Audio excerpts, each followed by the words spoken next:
রাহুল তার দাদির সাথে বাড়ির আঙিনায় বসে গল্প করছে।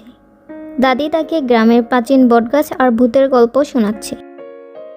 রাহুল, জানিস তো এই গ্রামে একসময় এক ভূত ছিল। সে প্রতি রাতে বটগাছের নিচে আসতো। যে সাহস করে সেখানে যেত তাকে সে ভয় দেখাতো, কখনো ধাঁধার খেলা দিয়ে, কখনো বা গল্পে ফাঁসিয়ে। হা হা, দাদি, এসব ভূতের গল্প বানানো। আমি ভূতে ভয় পাই না। ছোট বয়সে এরকমই মনে হয়, তবে সাবধানে থাকিস। রাতের বেলা ভুলেও যেন ওই বটগাছের কাছে যাস না। রাহুল কৌতূহলী হয়ে মনে মনে ঠিক করে রাতের বেলা সে বটগাছের কাছে যাবে। রাহুল রাতে চুপচাপ বটগাছের কাছে যায়। রাতের অন্ধকার গাছের ছায়া ভয়ঙ্কর দেখাচ্ছে। হঠাৎ একটি মিষ্টি কণ্ঠস্বর শুনতে পায় রাহুল। তুমি কে? এখানে কেন এসেছো? কে কে বলছো? তুমি ভূত?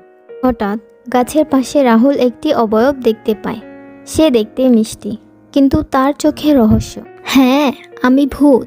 ভয় পেও না, আমি কোনো খারাপ ভূত নই। আমি তোমার কোনো ক্ষতি করব না। তুমি এখানে কি করছো? অনেক দিন আগে আমি ছিলাম একজন খেলোয়াড়। খেলাধুলা খুব ভালোবাসতাম। এখন আমি শুধু একজন বন্ধুর সঙ্গে খেলতে চাই।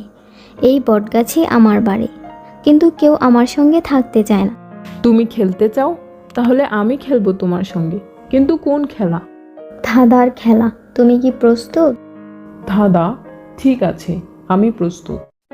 মায়া রাহুলকে ধাঁধা ও প্রাচীন খেলার মধ্যে ফেলে দেয়।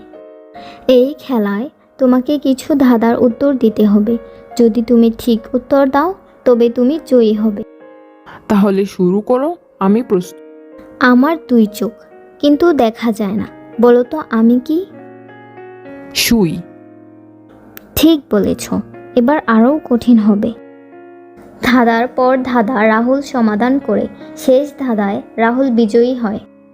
বাহ, তুমি সত্যিই খুব বুদ্ধিমান। তুমি আমার একমাত্র বন্ধু। তাহলে তুমি ভয় দেখাতে আসো না। না, ভূতরা সবসময় ভয় দেখাতে আসে না। তারা শুধু ভালো বন্ধু চায়। রাহুল দাদির কাছে ফিরে আসে এবং মায়ার সঙ্গে দেখা হওয়ার গল্প বলে। তুই সত্যিই ভূতকে পরাজিত করেছিস? হ্যাঁ দাদি, কিন্তু সে খুব মিষ্টি ছিল। আসলে ভূতরা আমাদের ভয় দেখাতে আসে না।